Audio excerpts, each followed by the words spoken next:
Happy Friday Eve, everyone, and welcome to another episode of Creator Tea Talk, where we spill the tea on all things creators, marketers, and more. I'm your host, Jayde Powell, coming at you live from the ATL, Dirty Down South. And today we're going to be discussing AI's role in the creator economy. I am really excited for today's episode because I feel like I had more recently been using AI in my own work as a creator, as a marketer, and I feel like it has made my job a lot easier, especially since a lot of the tools I've been using have incorporating AI into their own platforms. So when I put together today's panel, I was really focused on pulling in people from different industry backgrounds who are also using AI. So I feel like this is going to be a really fun, nerdy, sexy conversation. So before I have my panelists introduce themselves, I want to give a shout out to today's episode sponsor, Attentive.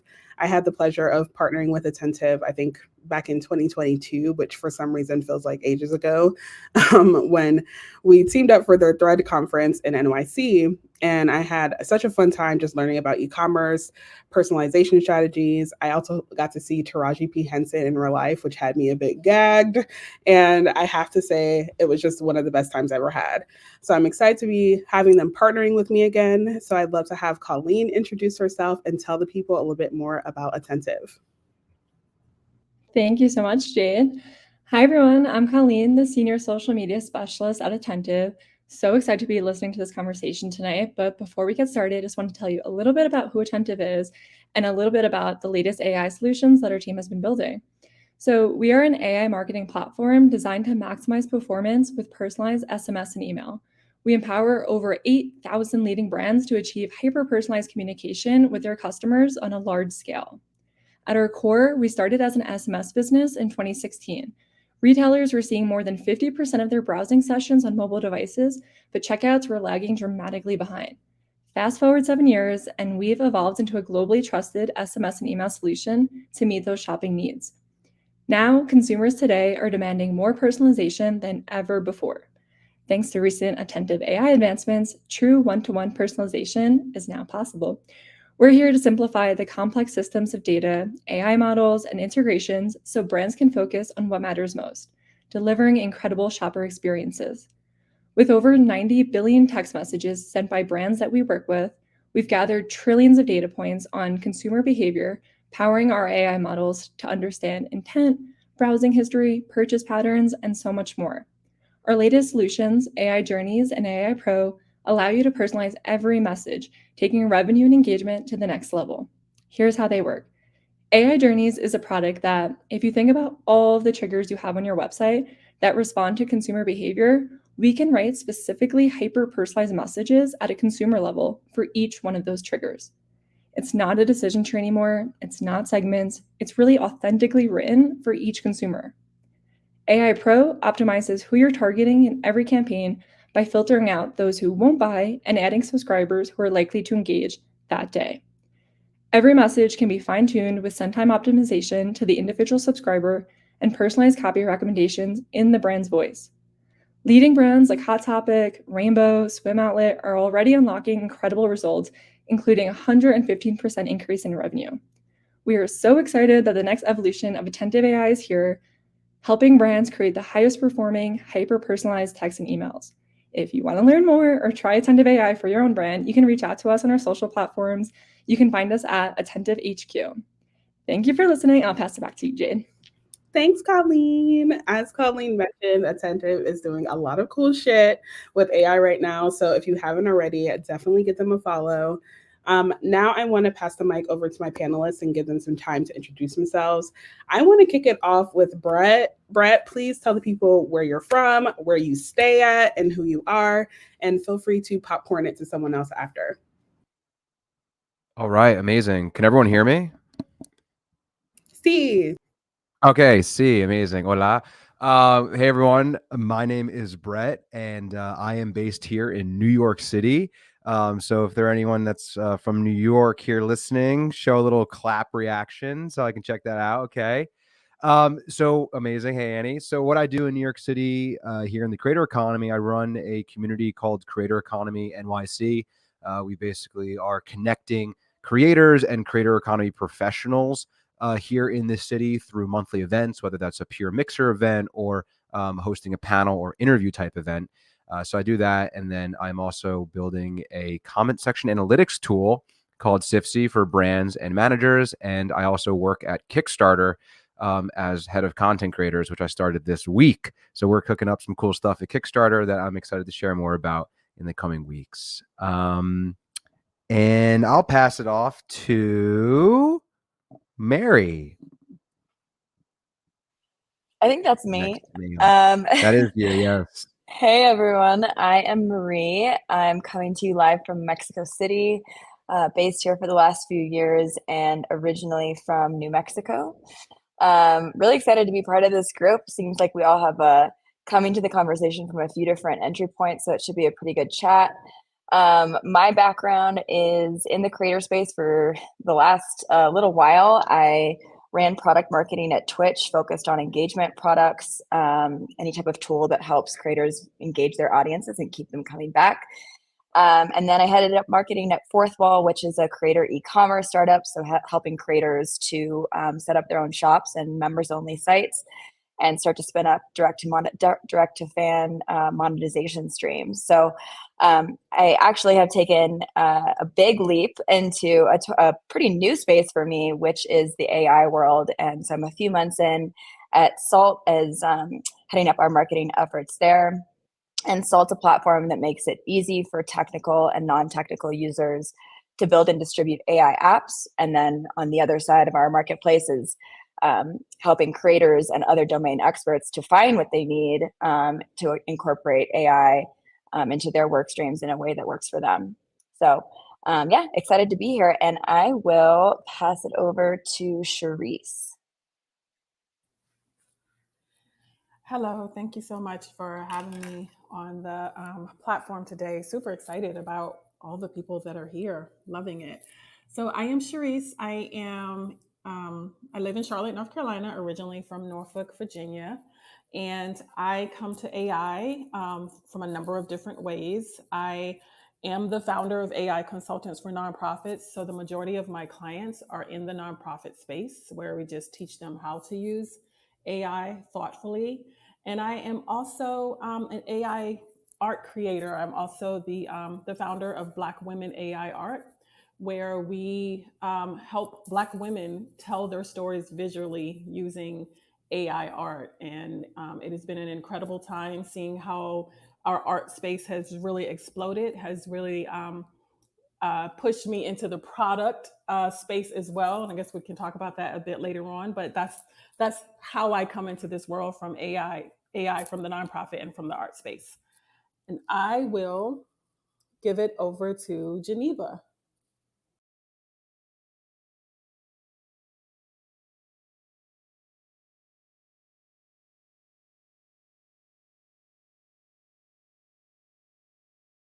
Gemma, are you there? If you are, you're on mute if you're speaking.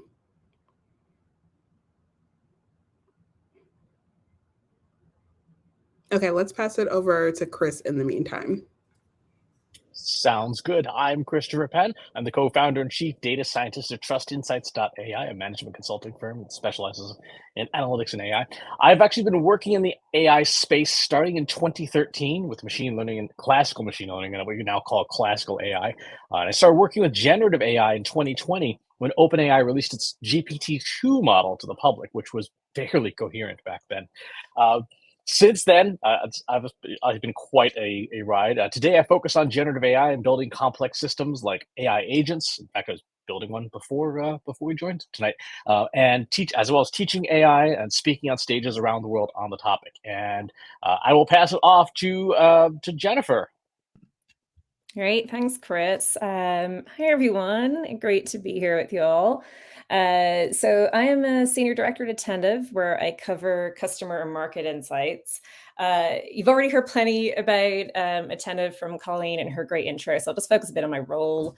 My team manages several areas across things like market intelligence, research and data, and we also spend lots of time showcasing stories from our wonderful Attentive customers in a range of formats, so things like events or as case studies.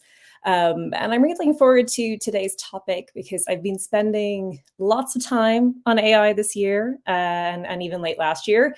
So particularly understanding AI-related insights and research, and also digging into our own customers' experience with AI as well. So excited for the chat today. And I am joining from Denver, which is where I live. I'm happy to report that we are having plenty of spring sunshine the last few days. Little bit of snow here and there, but mostly sunshine the last little while. So happy to see spring coming in.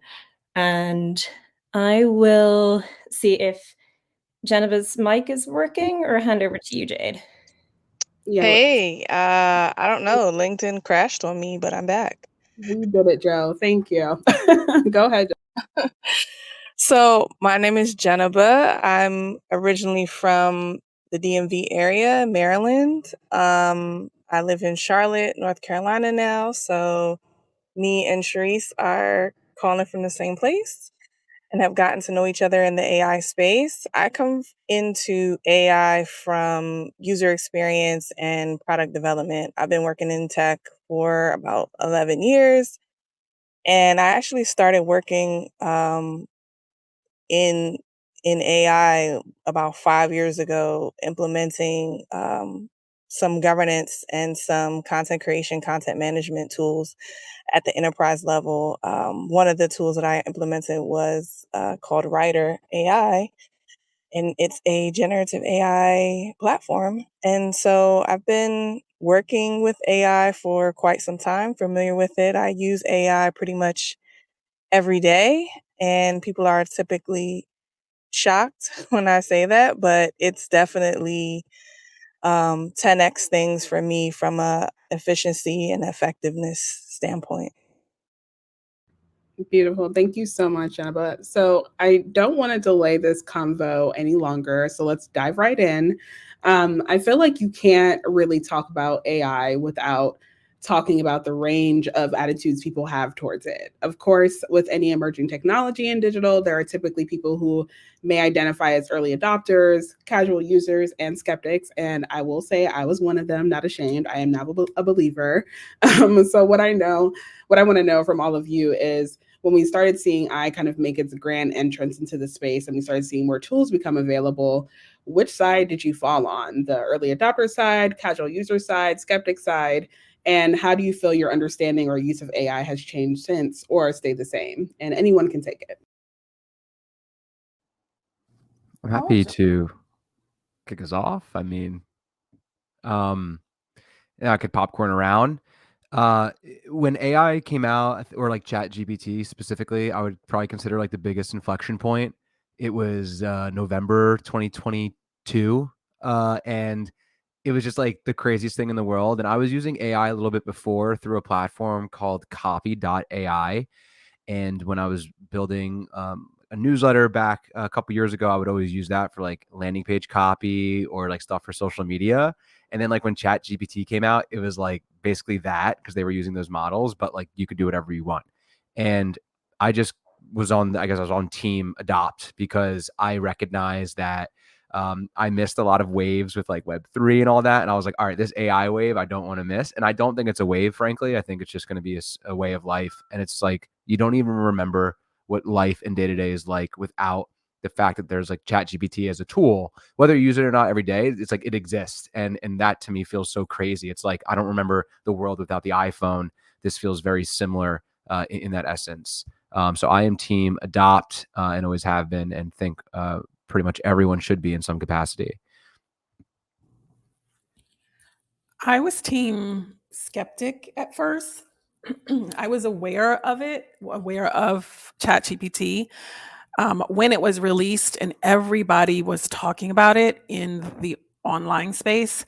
And I am one of those people that when everybody is going right, I'm definitely going to go left.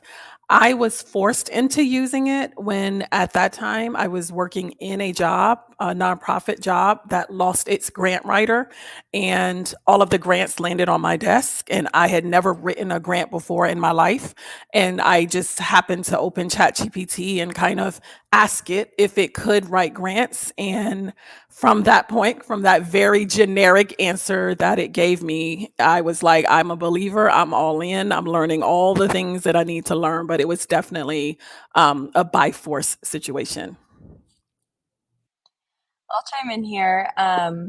My, I would say, like, entry point to AI was very much on the skeptical side. So at Twitch, one of the kind of main products that I focused on was emotes and art on the platform, and the relationship between creators and the artists who create their overlays and create their emotes and help them create marketing assets. And when AI started to be, a conversation that, was more and more common, the sentiment was definitely overwhelmingly negative. And I think that for the creators that I spoke with at Twitch, through user interviews, it was not even necessarily like fear or negativity from the creator's point of view, but this really deep sense of loyalty to the artists that had helped them kind of grow their communities. And many of them had artists that were also like very active members, founding members of their communities. So that was really interesting. And when I went over to Fourth Wall, again, art and design is like a huge part of if you're starting a merch line, if you're creating a website. If you're not an artist yourself, then you probably have close members of your community that are helping you out to do that. And so, we started to see more and more that creator platforms were incorporating AI. Of course, you can, in that example, see a world where, let's streamline the design process of spinning up a shop by just automating it with AI. And that was not something that creators were interested in, and they were pretty vocal about their resistance to that. And so I still, I have concerns about how that interaction like matures over time. I think what's been most surprising to me and what's evolved my stance is, as I've learned more about particularly generative AI and how it's made beyond just foundational models, is actually how artistic that process can be. And Salt is built on an open source framework called Comfy UI. And if you haven't heard of it, I encourage looking into it. And what's so interesting, as I started to talk to people who build workflows, which are sort of like you can think about it as like tools to create generative AI art, is they reminded me a lot of creators, and they reminded me a lot of artists, and they talk a lot about kind of the secret sauce that goes into making a workflow that does exactly what you want it to do. And so I think I have to believe that there's like an optimist path forward here, where we don't look at only one medium and say that's art and the rest of it isn't. Yeah, I can jump in here. I think I'm similar to Chris when he was saying he didn't want to miss this wave, although I agree it's not a wave. It's kind of like going to become, well, it's already become part of everyday life, and then for the masses, I think that's soon to follow. I I'm an early adopter, but I think where I've changed is my thinking is in my approach is more on the ethics, learning more about the ethics side of things, and taking some courses, and just trying to read more into that side of things, as well as the overall strategy of how AI is going to be integrated into product suites and platforms and all that stuff. So I think that's where I've been going, in addition to being an active user. But I think like from the artist standpoint, like Marie was saying, it just kind of reminds me of the book Still Like an Artist. I don't know, probably people on this call have read that. But when I use AI, I'm just thinking like, I'm gonna put like 5 things together in like a second and make something completely brand new. So it's kind of like my thought process I've every heard time I'm using it. those are all great points. I've heard AI. I mean, a great way to describe it within content creation realm is that it's an enabler. and obviously much more of an assistant than it is necessarily taking over the complete creative process. I was at an event last night for the company Lightricks. They just launched something called LTX Studio, which literally basically from like text, you can create a whole video, which is insane that we've went from like AI revolutionizing just written content to now it's very rapidly revolutionizing video content. And the way that I saw it is like, you're not going to necessarily, I guess, create like a movie or something from this, but what it can do is kind of serve as that like blank page cure where you don't know what you want to do or you don't know how something will look, and you can use these tools to envision it and then like build on top of it, which is frankly what I really use ChatGPT for a lot. Is like, I got a blank page, I need help getting started, and then you work with it to eventually get your own creative stuff out of there. So I was an early adopter of these tools, very, very early. I started working with GPT-2 back in 2020, and it was barely coherent. The first model that was actually coherent was GPT J6B from Ulithra AI. And what's changed over the last really 4 years that has been astonishing is the capacity in terms of context window. When the first models came out, they had the ability to remember in context about 700 words, right? The first context windows are 1,024 tokens. GPT-3 came out, and that was 2,048 tokens. And now you're starting to be able to do things like write a blog post, not well, but a blog post. And they were still just autocomplete engines at that point.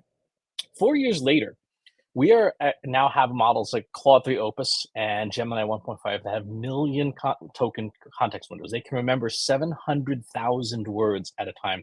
And part of the model complexity now with the way they've changed is as you add more data to models, they start to have emergent properties. They start to exhibit reasoning capabilities that go beyond predicting what the next word is. And that's something that really makes a lot of us on the very technical side think, because it's like, that shouldn't be happening, right? Predicting the next word should not inherently incorporate reasoning. So there's something mathematical about the way we use language that is translating into these reasoning skills. And as the next generation of models come out, those reasoning skills are going to get much more advanced. And to what Brett was saying, the visual capabilities of multimodal modeling is going to also change language models as well, because a big part of what's missing from today's models is sensory information, sight and sound things. And as we incorporate that sensor data into models, we will start to see them exhibit even more human-like capabilities.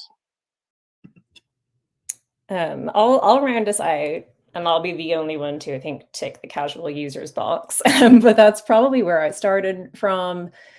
I think when I was looking at AI, I was excited about the time-saving potentials I saw. I'm a pretty efficient person. I like productivity.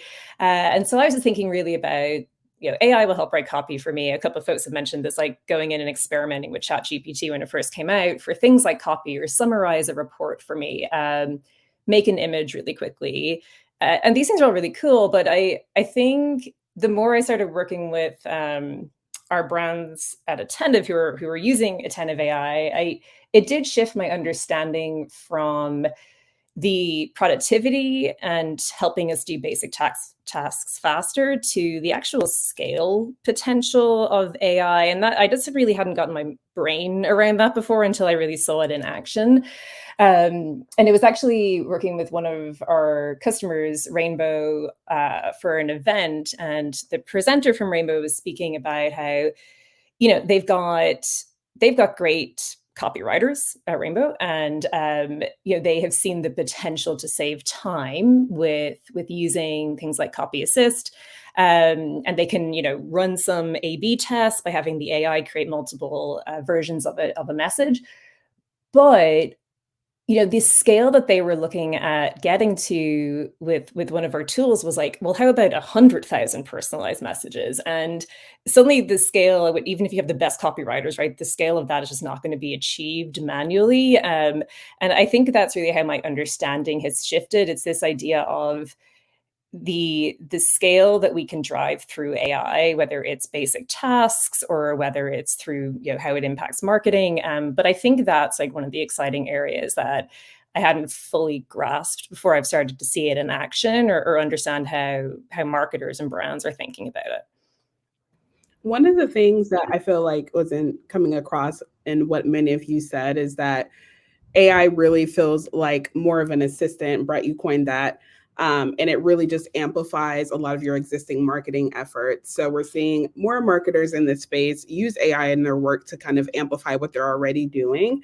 And I was recently reading a report from HubSpot that basically said that over 60% of marketers say that the majority of their content will at least be at with the help of generative AI. So I'm curious if you guys think AI kind of will change the role that content marketers and creators play in the creator economy, or do you feel like it's going to remain just kind of that assistant helper tool?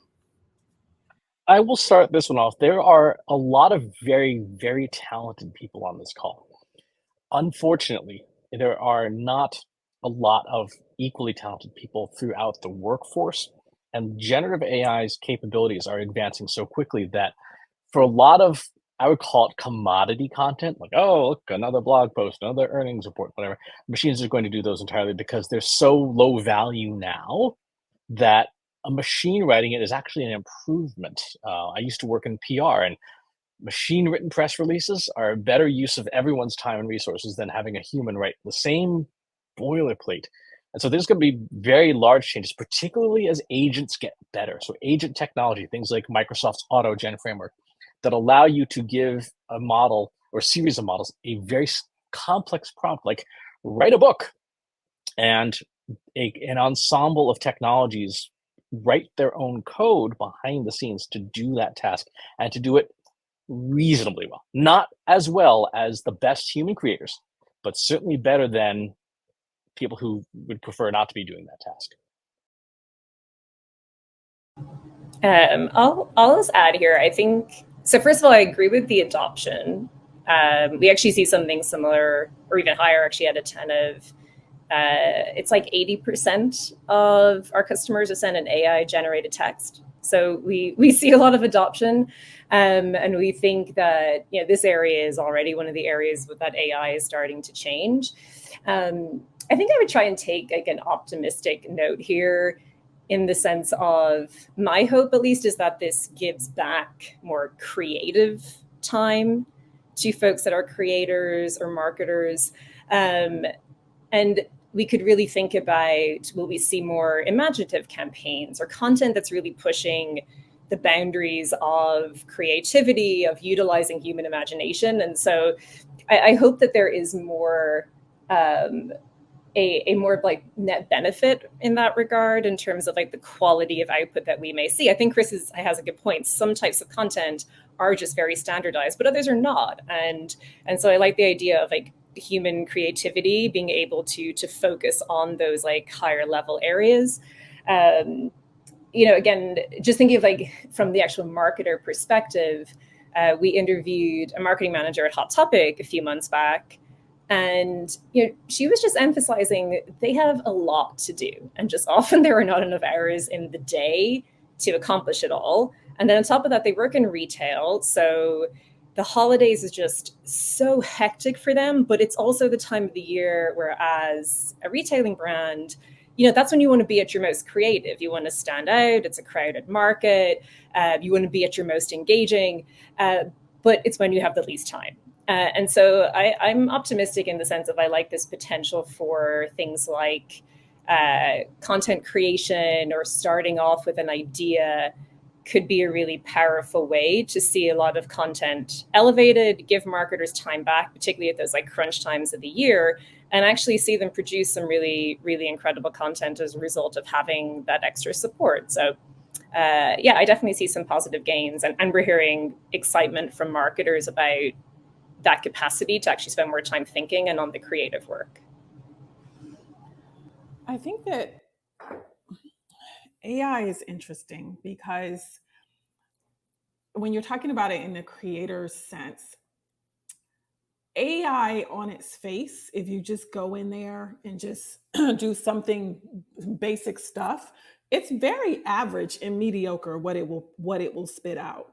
And I think people who are already talented and people who are already creative will have the best use of these tools than people who are just skating by and using it to write their blogs, write their social media, and write their content. Because I think everyone on this call and people probably who are listening, we can tell when it's AI. The language is very dense, it's thick, it uses the same words over and over. And so for me, if you are really talented, these are the types of tools that can set you apart from people who are truly content creators, who are artists, who have something that they need to say. There's a vision behind what they're doing, instead of just looking for the easy way to do it or skating by, the easy button and just, write me a blog post, and then it's a blog post that sounds like everybody else's blog post. And so the human element becomes so much important here, because imagination now has a language. Imagination now has a face. Imagination now has a voice. And depending on how you use it, you will either rise to the top with these tools, or you will sink to the bottom with the other mediocre, average content that the tool itself spits out just on its own. And so I think we'll start to see, that this economy kind of pull apart with AI that's really supporting great content, and then AI that's just, sinking to the bottom.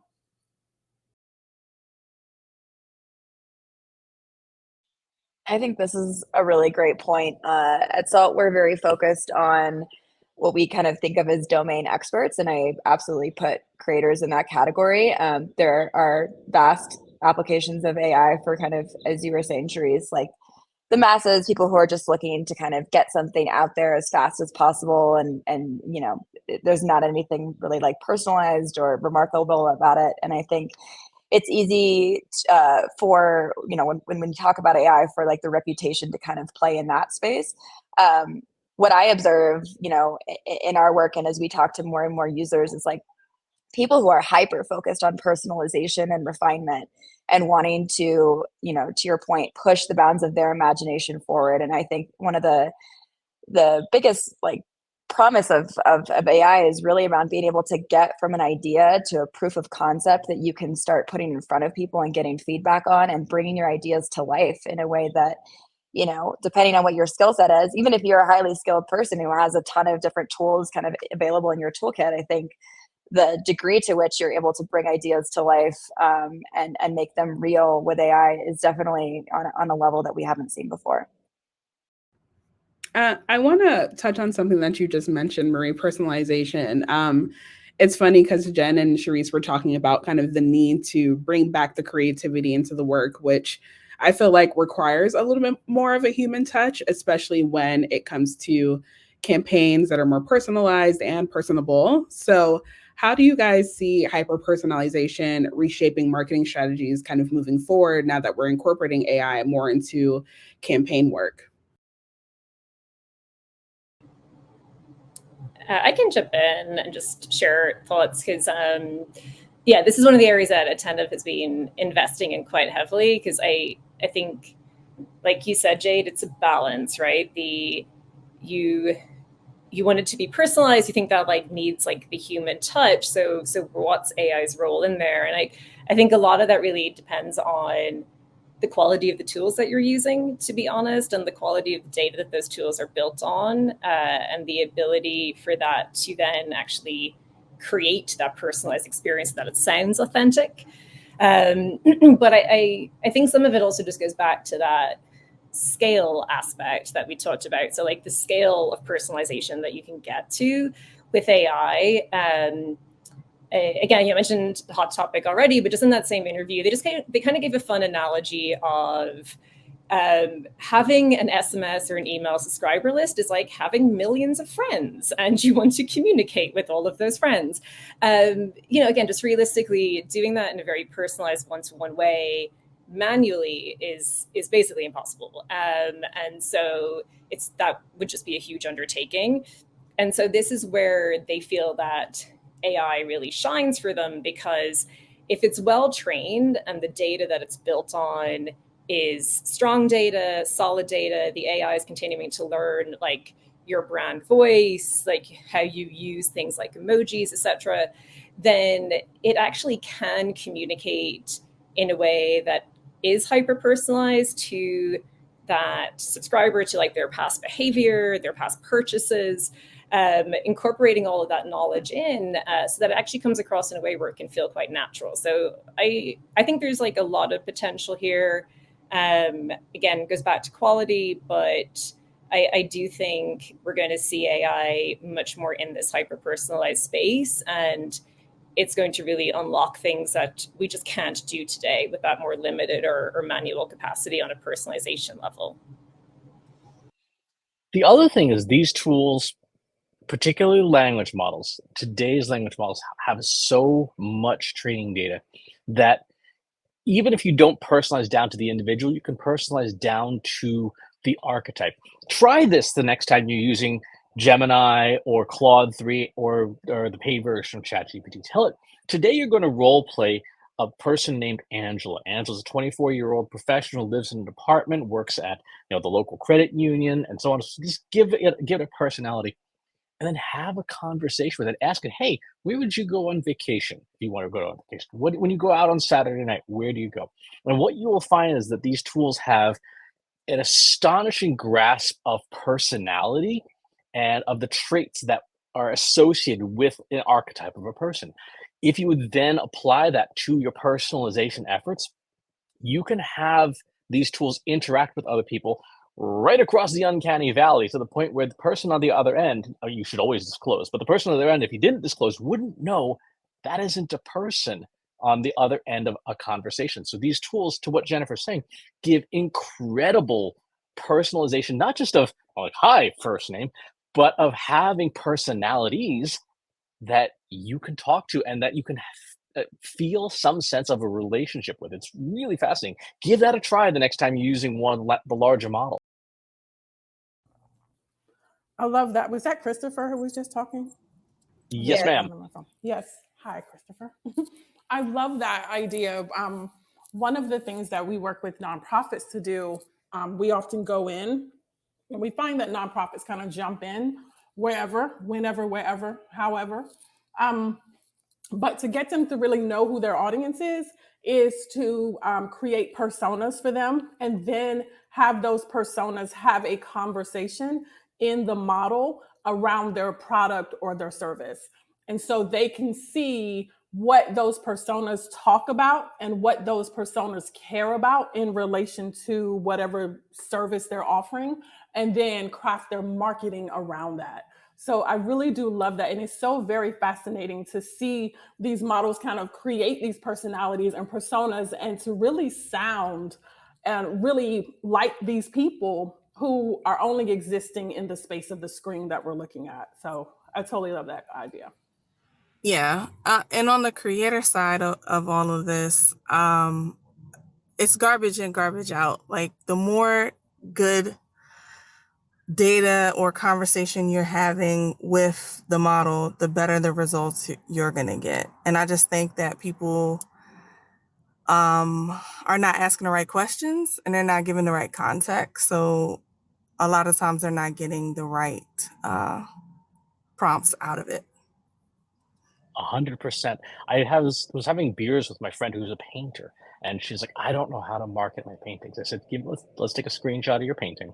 We uploaded it to Gemini, and I said, based on this painting, who is the likely buyer? Who likes art like this? And he gave some really good answers. And I said, let's go validate this now. And sure enough, yeah, that's the audience of people who would like her style of painting. I said, now let's build a marketing plan. These tools are so powerful. If, like you said, Geneva, if we know the right questions to ask. Yeah, I mean, I was just in. to Oh, sorry, Christopher. I was in Chat GPT today, the paid version, and I was looking at applying for there's an AI strategist job at DHS. They have this big federal government has this big push for AI talent.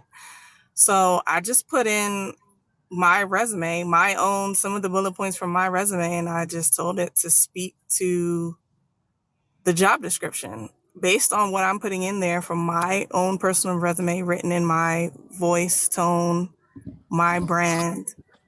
Answer this, act like an executive resume writer and executive coach, and rewrite this and have it relate to this job description. And it gave me everything that it gave me a really top tier response.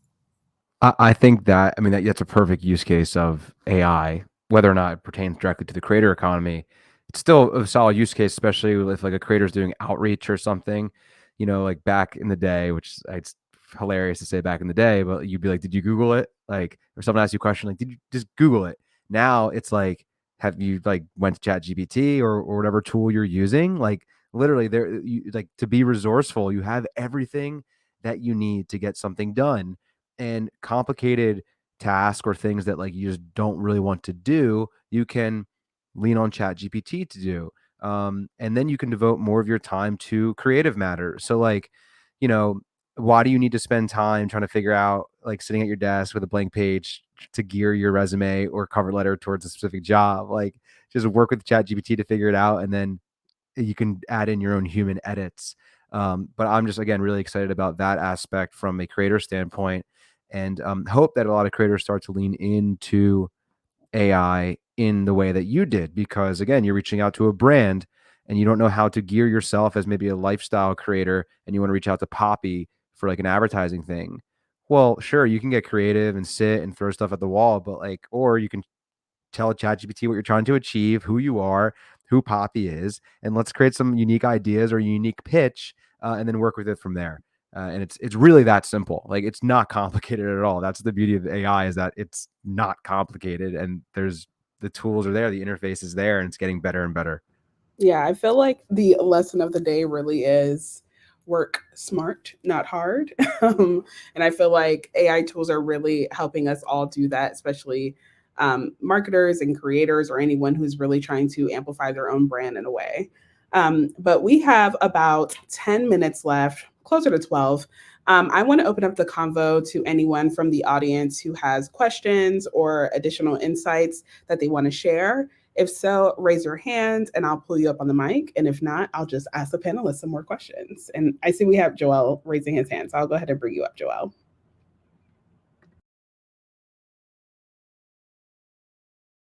Everyone. This has been a great chat. Really quick insight that I want to say, especially to what you talked about earlier just now. I feel like I'm team AI. Here's why. I feel like it is your champion to really advocate your creativity and your creative thought.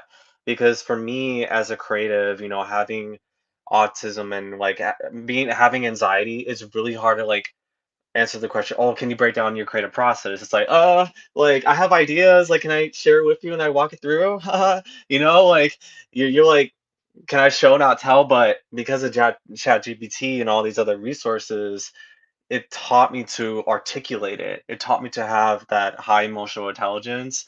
Not trying to get emotional here, but no, but it's really has given me a voice, and I feel like, and that's how it helped me land my job as a digital marketing specialist, and I'm living it up. But my question for you, for all of you, is: do you feel with the rise of ChatGPT, of going along that train of thought, would that be that would you could you all see it as like the new criteria that will be thrown to marketers or creators where they're looking to pitch your own business or looking to apply for that creative role at an agency or at a corporation, as that question of, okay, you are we're welcome to the age of AI. How do you use AI to be more creative?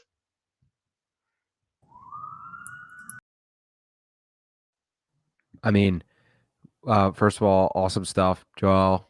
Very happy for you. I'm glad to hear this very cool use case of AI in your own life and professional career. I mean, in terms of AI being listed as like a skill set in a sense, like, do you know how to use ChatGPT? I totally see that, being a thing. And I think it's ultimately like any skill. Like if you're good at Excel, it's not necessarily like you need to know Excel, but if you know it, it's a Yeah. plus. Like they always throw in the resume, like knowing Excel is a plus. Um, Right. I think if you are truly skilled with AI and ChatGPT and any other tools, it will certainly give you the leg up in securing a job. And I think it will only allow you to perform better and more efficiently. Again, like if you can do a task that used to take an hour and 20 minutes, like great. Yeah. It's you're still needed, but now you can devote your time to other stuff and like maybe devote it towards growth. Like a lot of agencies, for example, can leverage AI tools for things that they used to need human capital for, but now they can focus it on outreach and business development, and that's fantastic. So like more money is going to be made from this, and it's going to benefit both the businesses and the consumers on the other end. Joelle, That's so I, cool. I would first of all, I wanted to say I love your use case, and I always say to everybody who's willing to listen that if you're only using AI for writing content, you're doing it all wrong, because there's so many more things that it can do. But to your point, I wanted to give you this quick story. I am the founder, AI Consultants for Nonprofits, and we created a certification, an accredited certification for people to work with AI and nonprofitcy. And nonprofitcy, I'm not even sure that's a word, but y'all know what I mean. Um, Don't worry, I understand. It's all good. I understand. It's a I word. understand the creative. We all have yes, the creative energy, yes, you we know. make up our own words all the Right, time. exactly. That's the creator community right here, y'all. Okay. Word So mastery. right, we had someone go through that certification, and because we were teaching the skill of grant writing with AI, they got a position that was $20,000 more than their current salary because they had that AI credential. So it absolutely is one of those things that people might not necessarily know that they're looking for it, but when they see it, they pay for it. I Yeah, definitely agree. Oh, go for it. I was just gonna say, I think, my experiences in marketing, I do think there's going to be an expectation of, openness to AI in roles, and then as time goes on, more of a capacity to use the tools that are there. And I think that's the expectation will probably be on the side of, hey, these tools exist and these can make you more productive at your job. So we'd like you to use them and know how to use them. So I think there's going to be that very practical element from Yeah. a perspective. But also specifically in marketing, like just some of the things that we were talking about is looking at, hey, like somebody who's able to utilize AI tools to make an incredibly optimized campaign that's just going to drive better performance and better results. As a business, again, that's something that you are going to want a marketer to invest in and know how to use so that you have the same advantage that every other brand has using this. So I do think the expectation will be there to build your comfort level, understand the tools that are out there, vendors that are providing them, and like what's adding value. So I would expect to see it come up, even if not explicitly laid out as a skill to have, certainly as experience of using those different tools and how you've applied them maybe in the past. And then I think Marie wanted to jump into an idea. Yeah, thanks. I'd just say, as a manager who more often than not has been operating and managing teams in resource scarce environments, for me, it's an absolute must. I think, we're Yeah. always trying to punch above our weight and do as much as possible under tight timelines. And, for my team, it's not any longer, I feel like, acceptable to say, like, I don't know where to start, or I don't have any ideas, or what's a template for this. It's like, with AI, we have the blank page problem has been solved in large part. And I so much view it as a tool for getting started, building the early momentum, and also, like, I'd love to see the way that you refine your usage of that tool over time to make it feel more you, to make the quality feel better.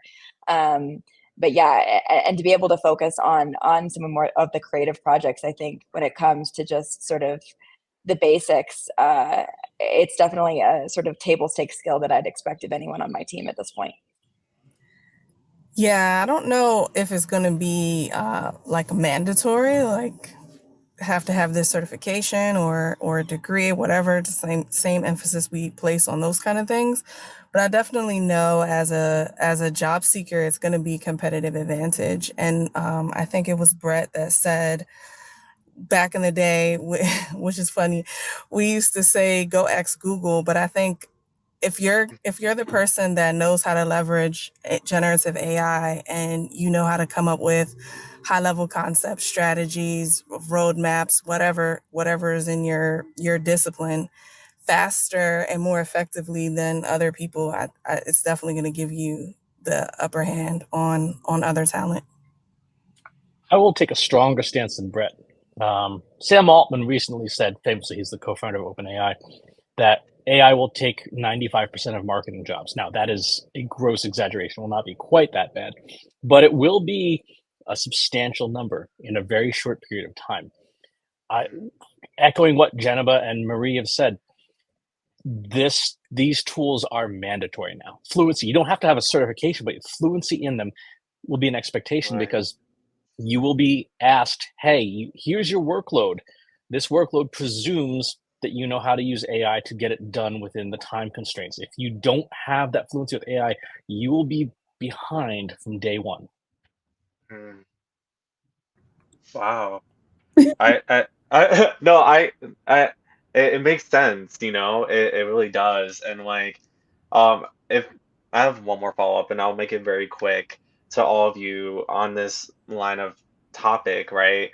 So what will be your biggest advice for like to creators, for creators looking to learn how to use AI to start advocating, right? Like their unique creative storytelling and like being able to like tell their story as a creative, right?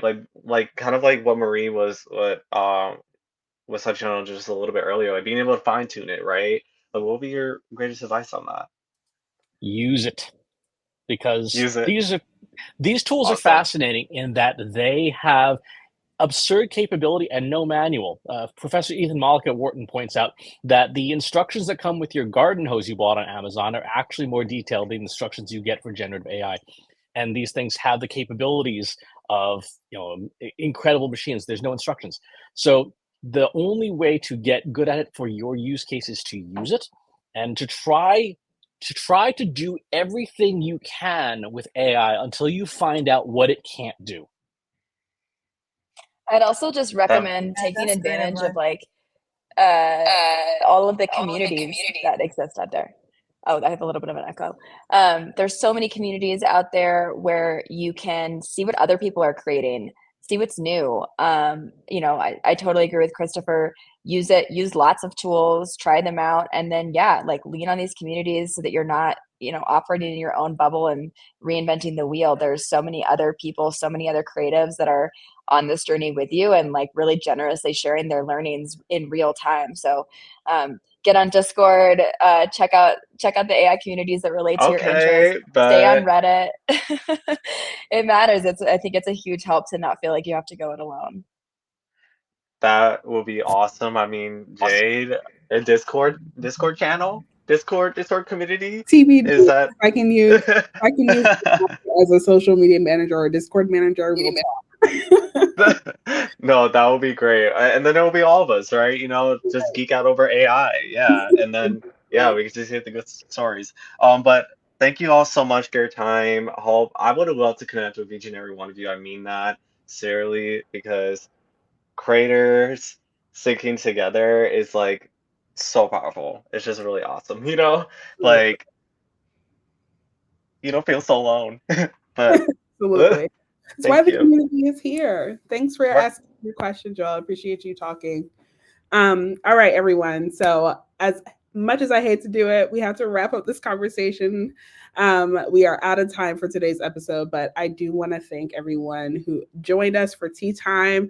I especially want to shout out the panelists for participating in this convo. It was just incredibly insightful. I especially feel like I learned a lot in the process of just like hearing you guys talk about AI. So I'm always grateful for that. Additionally, I want to thank Colleen and the team at Attentive for partnering with me. It is always a joy. And finally, if you are looking for a replay of this episode or other episodes, they will be published on creatorteatalk.com early next week. There you can also subscribe to the Loose Leaf newsletter where I send updates about new episodes. And then finally, the next episode will be sometime in April, TBD, because I haven't planned it yet. I'm not that organized. Maybe I'll ask ChatGPT to plan me an episode. We'll see. But be sure to subscribe to Loose Leaf for updates. And again, I want to thank everyone for coming. I hope you all have a great rest of the week. And they did not consent to this, but I do encourage you to follow the panelists because they're all very iconic and so knowledgeable, and they talk about other things outside of AI as well. So give them a follow on the Beach Coast app. Yes, great. We have the consent. It's rolling in. Thank you again, everyone, and I hope you all have a great rest of the week. Bye.